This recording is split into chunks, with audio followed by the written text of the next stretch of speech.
Dada yangu alipata nafuu kidogo, akawa mwenye kwa uwezo kwa kwenda kuteka maji.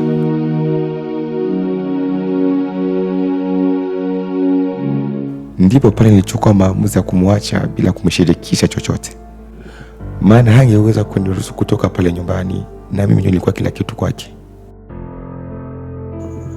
Moyo wangu umesita sana.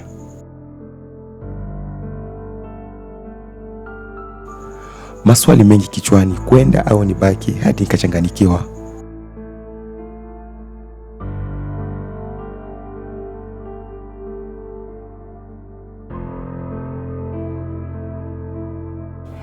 Nikashinda kutofautisha 6 na 9, kopo na kikombe, kusuka wala kunyoa.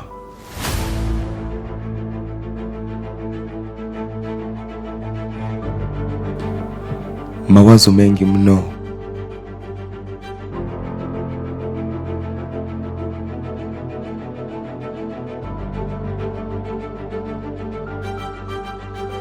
Mwisho wa saa nikachukua maamuzi ya kuondoka pale nyumbani na kumwacha kwenye mikono ya Yesu Kristo ambaye ni mkombozi wetu.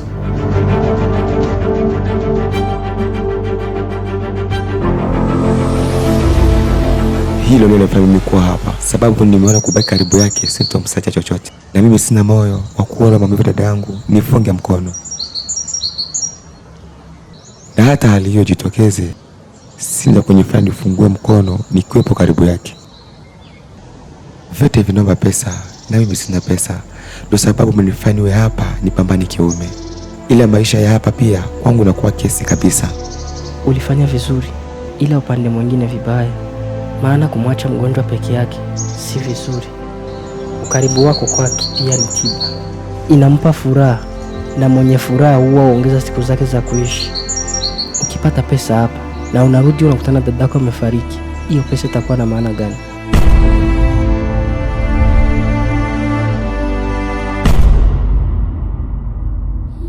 Watu kama sisi tunatengwa na watu,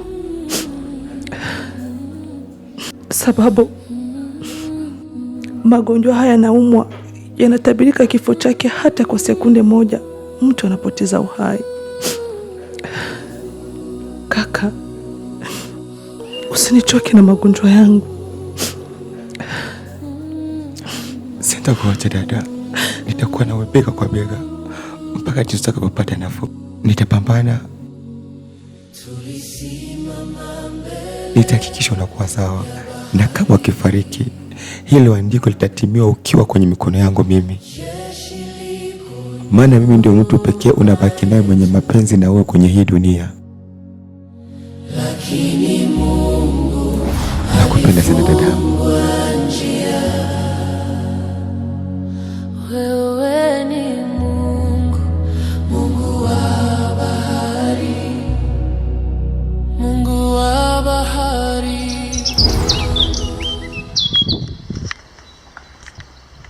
Karibu. Sonia. Asante dada. Mbona unalia? Kawaida tu. Sina muda hapa. Nimekuja kukupa tu kidogo ambacho nimebarikiwa kisha niondoke. Nashukuru sana. Ila nilikaa chini na mamangu nikamwambia matatizo ambayo napitia. Lengo langu ilikuwa kumshawishi mama utoke hapa ili uje uishi nyumbani kwetu. Maana kukaa peke yako na kusababishia mawazo mengi. Isitoshe kuishi peke yako sio vizuri. Kwenye hii pori yote wewe mtoto wa kike, wanaweza wakaja wakakufanyia kitu kibaya, wakakubaka wala hata kuwe. ila sikulazimishi. Hilo ni pendekezo langu tu.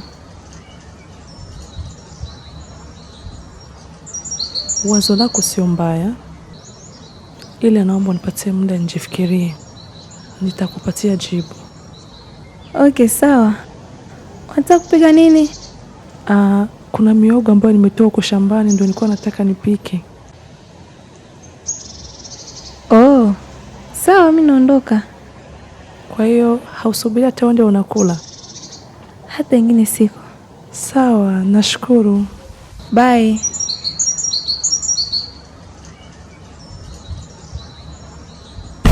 Dada yangu haiko peke kama vile ufikiria. Iko na mlinzi wa walinzi wote, mtetezi wa watetezi wote, mganga wa waganga wote, na wala hawezi kufariki. Hapana, yuko salama akiniombea, na mimi hata hajui mali nilipo.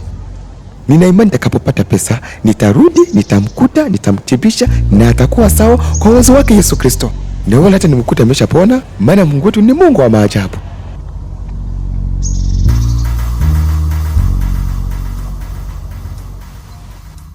Amen. Imani ndio kila kitu. Asante kwa kuniambia lengo lako la wewe kuwa hapa. Imani kufashi.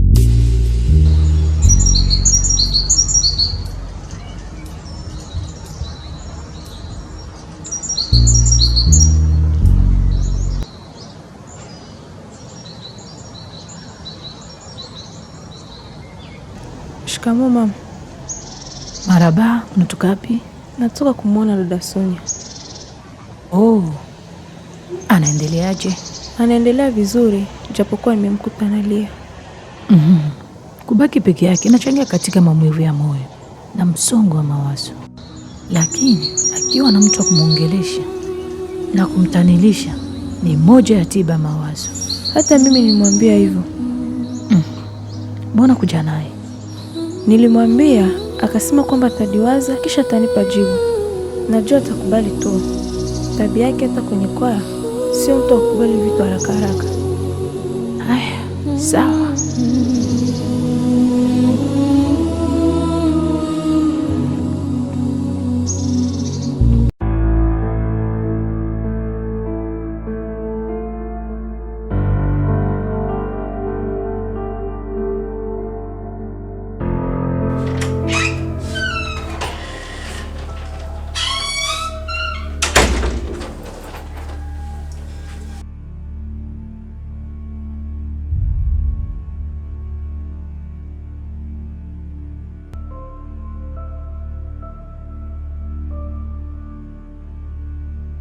Sasa be, mbona hii programu kulala nayo?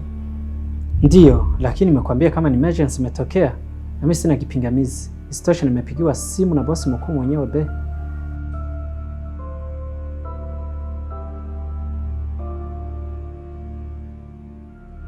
Sasa wageni nitawaambiaje wakati jana usiku ulikuwa ukiwakonfirm kwamba leo wafike? Hiyo sio shida. Wazungu wameturahisishia kila kitu kwa simu. Sio tabu kama enzi za mababu. Eti kuvunja program ni kuanza kwenda kumlango wa kila mtu kimujulisha. Hapana.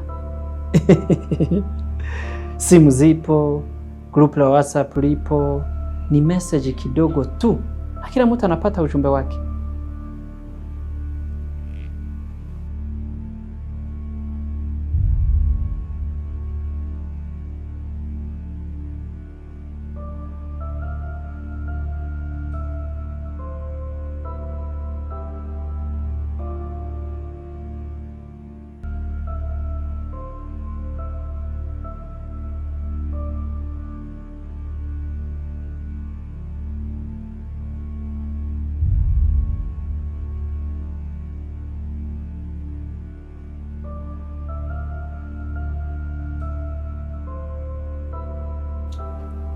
Nakutakia safari njema.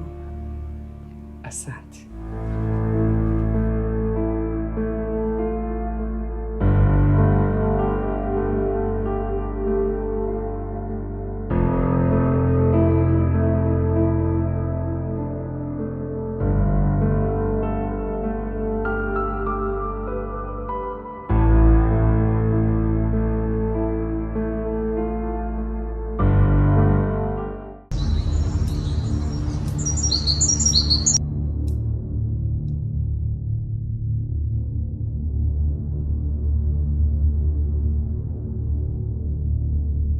Waramseneza Sonia. Sonia. Sonia. Be mama. Shikamo. Maraba. Acha kujipa msongo mingi ya mawazo mwanangu. Baki kwenye zamu yako. Acha Yesu afanye kazi yake. Nitawezaje mimi mama? Sio kwamba napenda, ila muda wote anijia tu kichwani mwangu.